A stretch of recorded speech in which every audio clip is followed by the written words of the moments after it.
उपस्थित असणारे 15व्या जागतिक बौद्ध धम्म परिषदेमध्ये उपस्थित असणारे श्रद्धावान बौद्ध उपासक उपासिका व तसेच आंबेडकरवादी यांना मी मानाचा जय भीम करतो।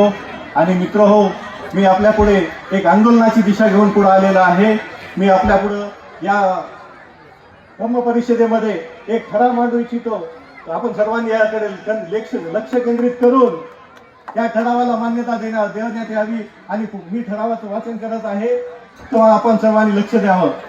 20 मार्च 1927 ला डॉक्टर बाबासाहेब आंबेडकरांनी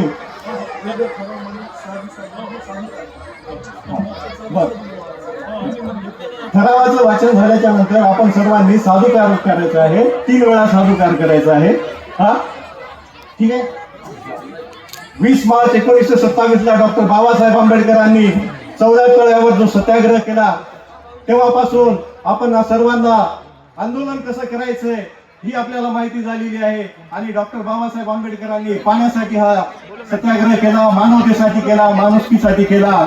आणि या सत्याग्रहामध्ये डॉक्टर बाबासाहेब आंबेडकरांच्या अनुयायावर फार मोठा हमला झाला, दगडफेक झाली, तेव्हाही डॉक्टर बाबासाहेब शांत होते आणि अहिंसेने हा लढा त्यांनी पुढे रेटला। तो लढा आपण यशस्वीरित्या आपण पाहिलेला आहे आणि हा लढा आपल्याला राष्ट्रीय जल दिन म्हणून घोषित करायचा आहे हा दिवस। त्यासाठी मी या धम्म परिषदेमध्ये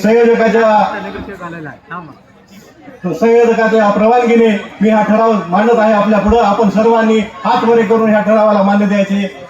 साधू साधू साधू। जय हिंद।